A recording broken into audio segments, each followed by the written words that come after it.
জ্ঞানী মণ্ডলী বিদ্বান ভগবান কৃষ্ণ কহিলে বাধা প্রাপ্ত হই মেঘমণ্ডলটাক হিমালয় দ্বারা বর্ষা হচ্ছে পৃথিবী পৃষ্ঠটা শস্য শ্যামଳ ইন্দ্র কোন পুষ্টি করুছি তুমি গোটে কাম কর আজি ঠাରୁ ইন্দ্রক পূজা ছাড়ি দে যেତେବେଳେ ইন্দ্রক পূজা ছাড়ি দেলে ହେଲା কোন ইন্দ্র রাগিয়া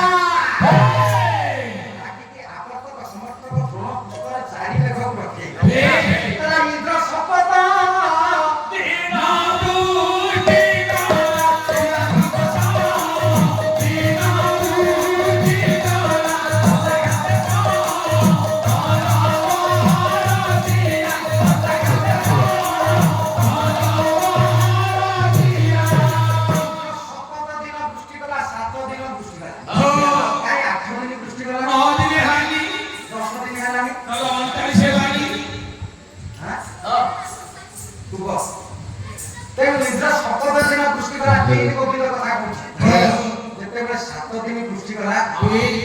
सब गोपाल माने डरिगले कहले ये कृष्ण कथार आमे इंद्र को पूजा छाड़िलो गिरी गोवर्धन को पूजा कर बोली आज इंद्र रागिला इंद्र बोला एटा कुणागारटा एटा आमु बसई देबो बोला नंदर पुराण कावे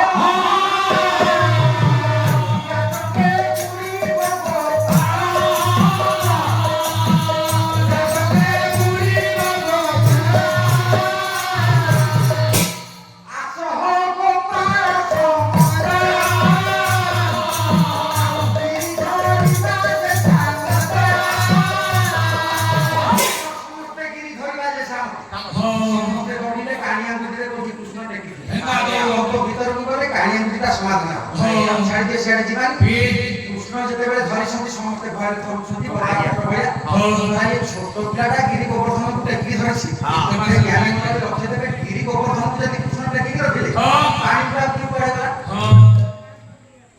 से जहा भी ना खेती इंद्र हारी गले किंतु इंद्र हारी न शरण पसिला इंद्र हारी न शरण पसिला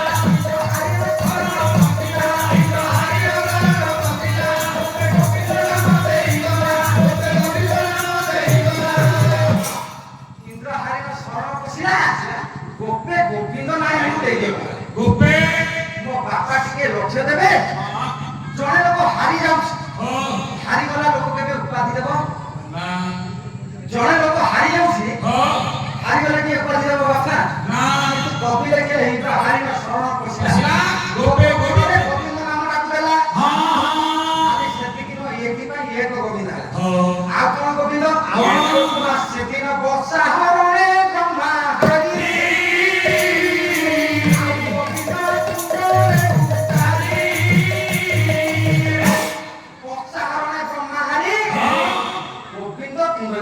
भगवान ब्रह्मा चिंता करे बोला रे ये कृष्ण तो जाइला बाल्य लीला करिया पे पृथ्वी पृष्ठ सब गोपाल मान के साथ रे जाइछि गाय चरेबा पे तो पेट बिकरियाटा सब खाइ दउछि खाद्य गुडा गोपाल माने गाय चरेबी की आसला परे ताको ठाकुर पुनी आउथरे खाइ दउछि ताको अंठा संपुड़ी की खाउछि ब्रह्मा चिंता करे अरे ये कोन सिए नुह की ये कृष्ण कोन से कृष्ण नुह जाक मु पठै दिली जदी ये सिए नुह मु आज ताको परीक्षा बोले ना सब गाई बस्ता गुडा आनी करी कमंडल भितर रखे सेते कमंडल भितर ब्रह्मा रखि दिले भगवान कृष्ण को अंतर्यामी ठाकुर बोले कोई नीलो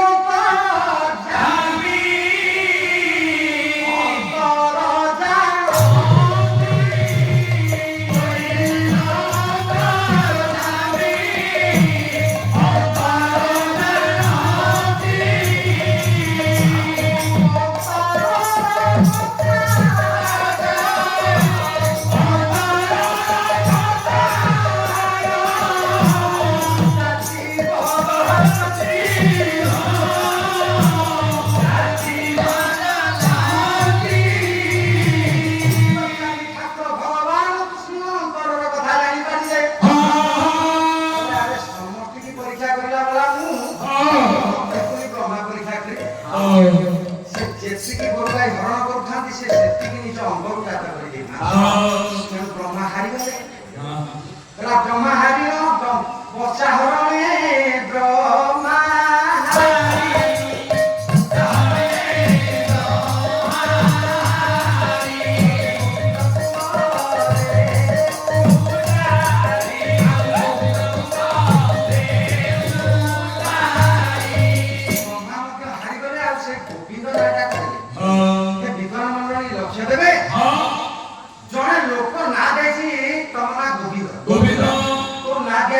ସାଗର ସାଗର ଆଉ ଜଣଙ୍କୁ ନାମକରଣ କରିବା ପାଇଁ ଦିଆଯିବ ସେ କଣ ସେ ସାଗର ନାଁଟାକୁ ଦେବ? ଇନ୍ଦ୍ର ସେଦିନ ହାରିଗଲେ ଦେଲେ ଗୋବିନ୍ଦ, ବ୍ରହ୍ମା ଦେଲେ ବ୍ରହ୍ମା ଗୋବିନ୍ଦ, ମଧ୍ୟ ହାରିଗଲେ ବ୍ରହ୍ମା ମଧ୍ୟ ହାରିଗଲେ ସେଇ ନାଁଟାକୁ ଦେଲେ ଗୋବିନ୍ଦ।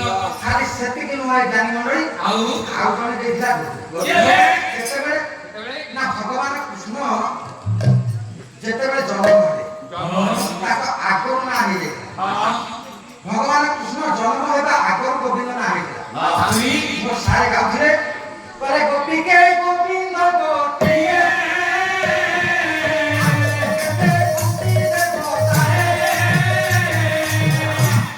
एक गोपी की एक कृष्ण, एक गोपी की एक कृष्ण। जदि एक गोपी की एक कृष्ण भागवत रे अति बड़ी जगन्नाथ दास ओडिया भागवत रे काई लिखिले गोपी के गोविंद गोटाए। भागवत रे तो लिखा जाई पारि था श्री गोपी के श्री कृष्ण गोटाए।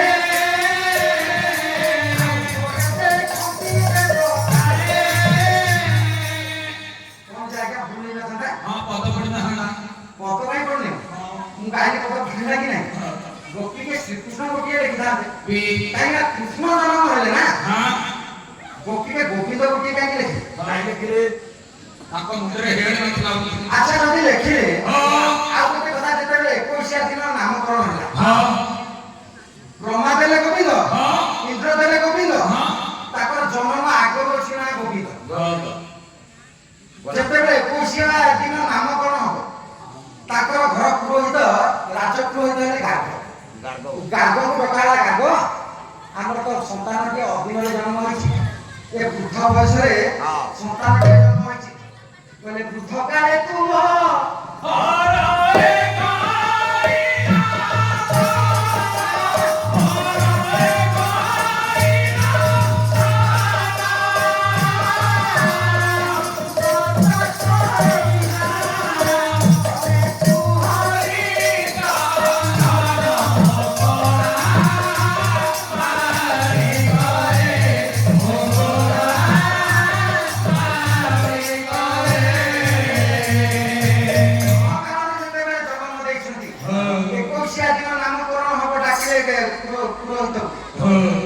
ଗୃହ ପୁରୋହିତ କିଏ ନା ଗାର୍ଗ।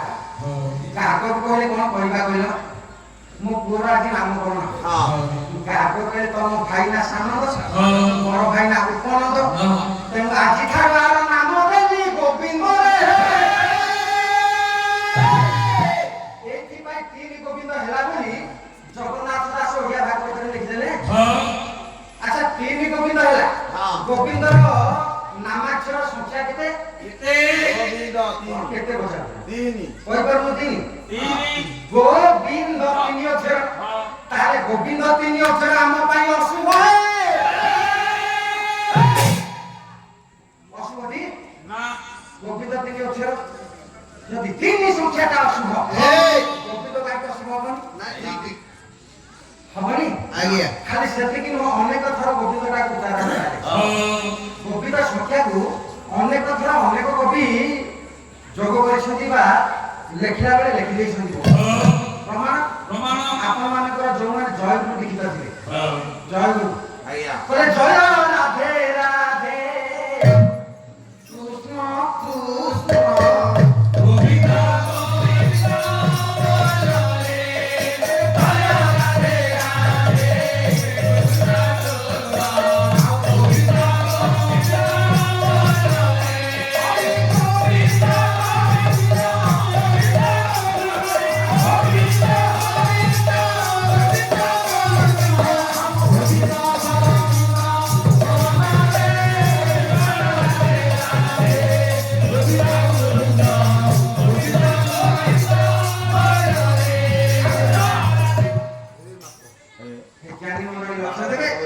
ଯଦି ଗୋବିନ୍ଦ ତିନି ଅକ୍ଷର ଅଶୁଭ, ଅନେକ ଥର 7 ଥର କି 8 ଥର ଏଥିରେ ପଦ ମଧ୍ୟରେ ଗୋବିନ୍ଦ ଶବ୍ଦଟା ଉଚ୍ଚାରଣ କରା। ଅଶୁଭ ସଂଖ୍ୟାଟା କାହିଁକି ଆମେ ଜପିବା? ଅଶୁଭ ସଂଖ୍ୟାଟା କାହିଁକି ଜପିବା? ତାହେଲେ ତିନିଟା ଶୁଭ ନା ଅଶୁଭ? ତିନିଟା ନିଶ୍ଚୟ ସଂସାର ପାଇଁ ମଙ୍ଗଳ। ଖାଲି ସେତିକି ନୁହଁ, ସେଦିନ ଭକ୍ତ ପ୍ରହ୍ଲାଦ ପ୍ରକା ହେଲା। କହିଲେ ପ୍ରହ୍ଲାଦରେ ଆମକୁ ତ ସମସ୍ତେ ଆମକୁ କେହି ଭଲ ପାଉନାହାନ୍ତି ନାଇଁ ତତେ କାହିଁ ସମସ୍ତେ ସମସ୍ତେ ଭଲ ପାଉଛନ୍ତି କାହିଁକି ତତେ କାହିଁ ସମସ୍ତେ ଭଲ ପାଉଛନ୍ତି ମୁଁ ଗୁଲଗୁଲିଆ ଧ୍ରୁବକୁ ଡକା ହେଲା ଆମକୁ ତ କେହି ଭଲ ପାଉନାହାନ୍ତି ତତେ କାହିଁ ସମସ୍ତେ ଭଲ ପାଉଛନ୍ତି କାହିଁକି ସେଦିନ କହିଥିଲେ କହିଲେ ବାଳକେ ମୋର ବୋଧ କର ଏ ବେଳହୁ ଗୋବିନ୍ଦ ସୁନ୍ଦର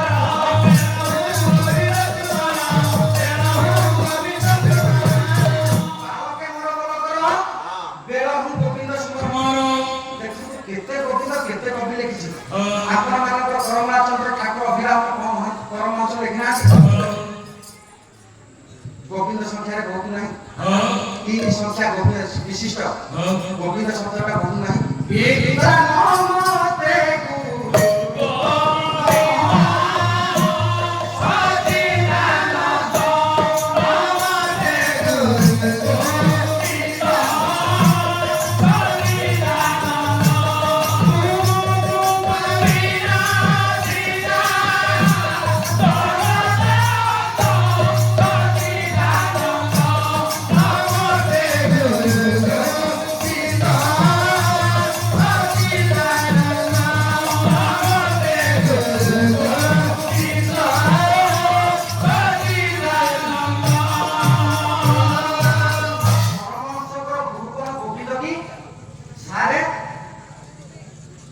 विषयटी करेंगे मुझे जानी आपने भल लगे बोधे मुझे निश्चय विषयटी करी बापा टे धैर्य धरी शुण आपण मैंने न शुणे मुझे हाँ हे विद्वान मंडली ये अभिराम परमहंस गुरुकुल गोविंद की ताको गुरु किए ताको गुरु प्रमाण देवा जाई से परमहंस कहले सर्वमंगल देवी पौर्णमासी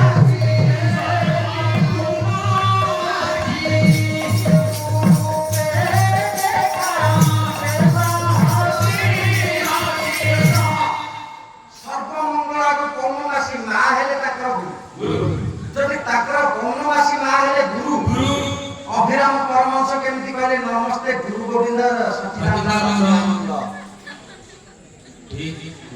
ताले गोविंद शब्दटा जदि एते असफल शब्द बा विपज्जनक शब्द भल शब्द संसार प्रति गोविंद शब्द को काहे एते प्रेशर दे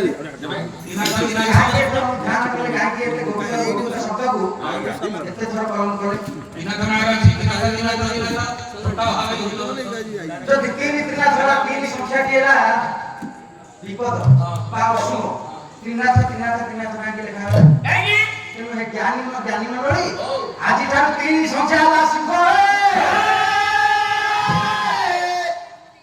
तीन संख्या के शुभ आ कहले कोन सारे आपण माने काम फेरी ले हां सतावळ बसिछु एठी हां हम टिके देखि पारि हो हां बाबा से दूररे वस्तु हे ज्ञानी मंडली आ कोन कहले कहले स्वामी गुरु स्वामी परम बांधव स्वयं से बांधारी धर्म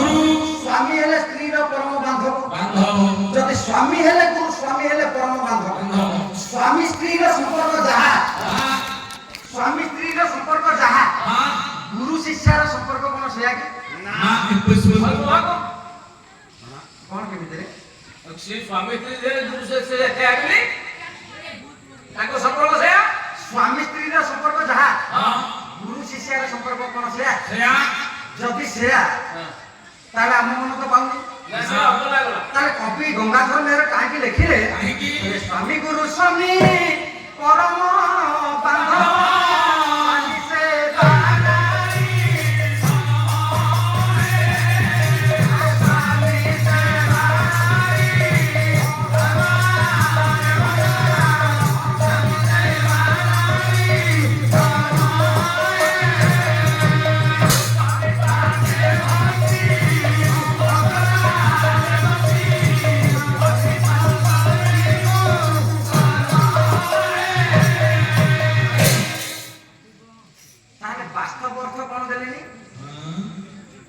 ଗଙ୍ଗାଧର ମେହେର ପଞ୍ଚମ ପଢିଛନ୍ତି ସତ +2 +3 ବହିରେ ପଢା ଯାଉଛି କାହିଁକି ଗୁରୁ ଶବ୍ଦଟାକୁ ଲେଖିଲେ ସ୍ୱାମୀ ଗୁରୁ ସ୍ୱାମୀ ପରମ ବାନ୍ଧବ ଆଉ ବାନ୍ଧବ ନିର୍ଯାସ ହେଲା ବାପା ସାରେ ନିର୍ଯାସ ଦେଲେ ତାହେଲେ କାହିଁକି ଲେଖିଲେ କବି ସ୍ୱାମୀ ଗୁରୁ ସ୍ୱାମୀ ପରମ ବାନ୍ଧବ କାହିଁକି ଲେଖିଲେ ଓଡ଼ିଆ ସାହିତ୍ୟ କେତେ ଆଗରେ ଦିନେ ସାହିତ୍ୟ ଆଲୋଚନା ହବ ତିନି ପାଲା 3 ପ୍ରକାର ହବ ଆଜି ପାଲା କାଲି ଦିନ ଅଛି ପ୍ରଥମ ଦିନ ରାମାୟଣ ହେଲା ଦ୍ୱିତୀୟ ଦିନ ମହାଭାରତ ହେଲା ଆଜି ଆଉ ଗୋଟେ କଣ ବଦଳି ଯାଇଥାନ୍ତା କଣ ଅସୁବିଧା ହେଲା କୃଷ୍ଣଙ୍କ ଉପରେ ନ ଯାଇ ଆଉ କଣ ବହି ନଥିଲା ଆଉ ଏଠି ସ୍ନାନ କଦମ୍ବ କାହିଁକି ସ୍ୱାମୀ ଗୁରୁ ହେଲା ଗୁରୁ ଶବ୍ଦର ଅର୍ଥ ଏଠି କଣ ନା ଗରୁଆ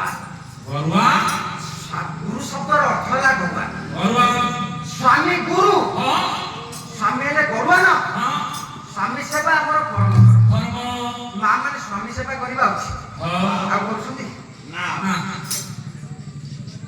ତେଣୁ ଏଇ ହିସାବରେ ସ୍ୱାମୀ ଗରୁଆ ନ ବୋଲି ଜଣେ ନାରୀ ପାଇଁ ତାର ସ୍ୱାମୀ ହେଲା ସବୁ ଜଣେ ନାରୀ ପାଇଁ ସ୍ୱାମୀ ସବୁ କିଛି ନା ତାଠୁ ଆଗେ ବଡ ଅଛି ସ୍ୱାମୀ ହେଲେ ଦେବତା ସ୍ୱାମୀ ହେଲେ ଯଦି ଦେବତା ଦେଖନ୍ତୁ ତା ପରପଦକୁ ଯିବା ଏ କଥା କିଏ ନା କର୍ଣ୍ଣମୁନି କହୁଛନ୍ତି ଶକୁନ୍ତଳା କଣ କହିଲେ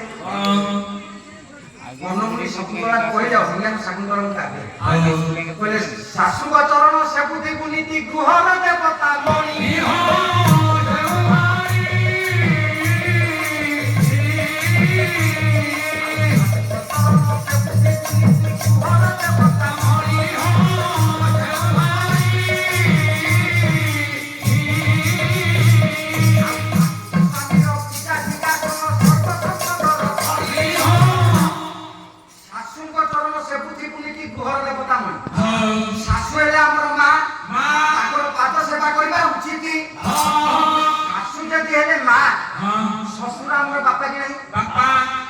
ଜଣେ ବୋହୂ ପାଇଁ ଶାଶୁ ହେଇଗଲେ ମା ଶ୍ୱଶୁର ବାପା ହେବା କଥା ମେହେର ଲେଖିଲେନି ଶାଶୁ ଶ୍ୱଶୁରଙ୍କ ଚରଣ ସେବିକୁ ଗୃହର ଦେବତା ମଣି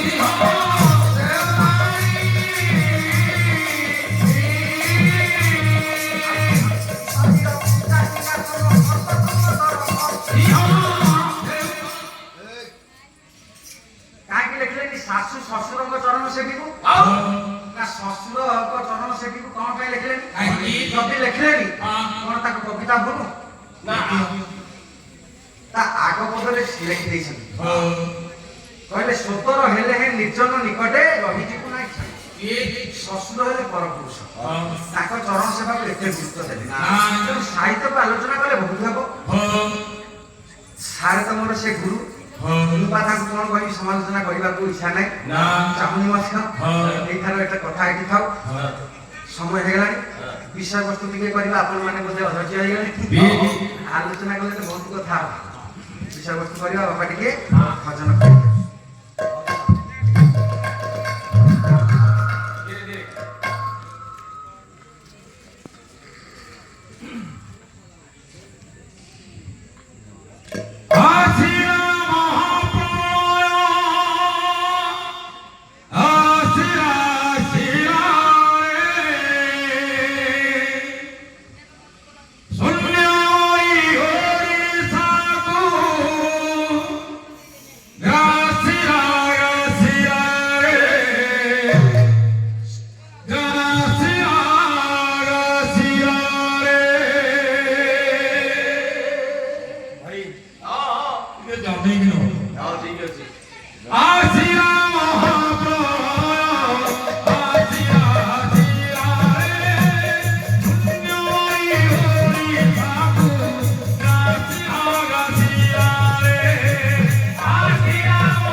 ପାଲାର ଏକ ଅନନ୍ୟ ପ୍ରତିଭା ତ୍ରିବାଣ ପ୍ରତିଭା।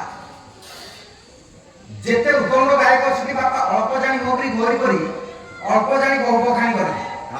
ସାରଙ୍କର ସାଥିରେ ଗାଇବାର ଯୋଗ୍ୟତା ମୋର ନାହିଁ, କିନ୍ତୁ କଣ କରିବା ଆପଣ ମାନଙ୍କୁ ଭଲ ଲାଗିବା ପାଇଁ ଆମେ ପାଠଟାକୁ ଆଲୋଚନା କରିବାକୁ ପଡିବ ନା।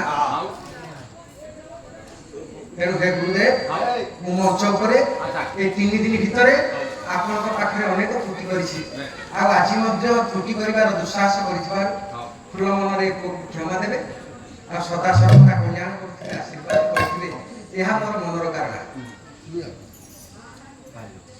হ্যালো হ্যালো জয় জগন্নাথ। আজি গায়ক মহাশয়ଙ୍କର ଅଙ୍ଗ ଭଙ୍ଗୀ ବିଭିନ୍ନ ଆଳଙ୍କାରିକ କଥାବସ୍ତୁ ଉପରେ ଆଧାରିତ ବିଭିନ୍ନ ଆଲୋଚନା ପର୍ଯ୍ୟାଲୋଚନା ଇତ୍ୟାଦି को ଖୁସି ହେଇ କୁନି ଝିଅ ରମେଶ ବାବୁଙ୍କର କୁନି ଝିଅ ରିଧି 100 ଟଙ୍କା ପୁରସ୍କୃତ କରିଛନ୍ତି। ଗାୟକ ମହାଶୟ ଅନ୍ତର ସହକାରେ ଗ୍ରହଣ କରିବ ବୋଲି ଆଶା ତଥା ବିଶ୍ୱାସ। ଜୟ ଜଗନ୍ନାଥ। ଜୟ ଜଗନ୍ନାଥ। ତେନ ଯେ ନେହ କୁସୁନା ବସନ ବିତରଣ ଆରୁ ଦୁବେ ବନଉ ପୁଣ୍ୟ। କଣ ରହିଲା? ପାଠାନ ଥାନ କୁନାଂ ମଧୁପତି ବିହିତାଂ ଜୁହା ସତ୍ୟାମତ୍ୟା ନୟନ ତ ଭୁବ ମରୁତରୁ ସ୍ୱର୍ଗତ ଅନର ଗଳଉ ଯାହା ବଳାତେ ସହପରମ ପୁରୁଷ ସମ୍ପଦ ସମ୍ପଦ গোবিন্দ ঠাকুর মোর পূর্ণিমার সর্বমঙ্গল করন্তু সর্ব সুখ শান্তি ফেরে আনন্তু স্বর্গে বহু আনন্দ যেতে কহিলে মো মনକୁ ପାପ ଚିନ୍ତିରେ ସାରଙ୍କ ବିଷୟରେ କେତେ କଣ କହୁଛି ନାହିଁ, ମୁଁ ପାଠଟା କେବଳ ଆଲୋଚନା କରୁଛି। ସଦା ସର୍ବଦା ଆପଣଙ୍କ ଚରଣ ତଳେ ମୋର ପ୍ରଧାନତ ପ୍ରଣାମ। ସଦା ସର୍ବଦା ମତେ ଦୃଢ଼ ମନରେ କ୍ଷମା କରନ୍ତୁ, ଶିଷ୍ୟ ରୂପେ ଗ୍ରହଣ କରନ୍ତୁ, ମୋର ମନର ଭାବନା। ତେଣୁ କହିବାର ଅର୍ଥ ଭାବରେ ଗୋବିନ୍ଦ ଶବ୍ଦଟା ଏଯାବତ ପୂରଣ ହୋଇନି,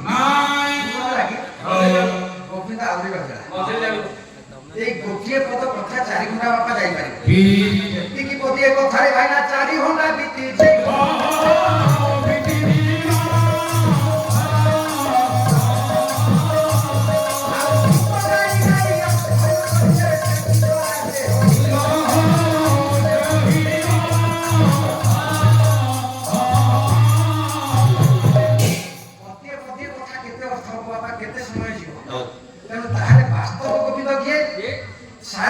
ପିଲାଟିଏ ଜନ୍ମ ହେଲା, ପିଲାଟିଏ ଜନ୍ମ ହେଲା ଯେତେବେଳେ ବଢିବ ତାର ଆୟୁ ବଢିବ ନା ନାହିଁ? କେମିତି ବଢିବ? ସାର୍ ସେଇ କଥା କହୁଥିଲେ, ଆପଣ ମାନେ ବୁଝିପାରିଲେ। ଜଣଙ୍କର ଆୟୁଷ 70 ବର୍ଷ, ସେ 5 ବର୍ଷ ବଢିଲାଣି, ଆୟୁ ବଢିଲା ନା କମିଲା? 70 ବର୍ଷ କମିଲା ନା ବଢିଲା? 70 ବର୍ଷ ଆୟୁଷ 5 ବର୍ଷ ଯେହେତୁ ବଢିଲାଣି, ଆଉ 65 ବର୍ଷ ରହିବ ନା? ସାର୍ ସେଇ କଥା କହିଥିଲେ। এই 3 শব্দটা তারি ভিতরে খ্যাত।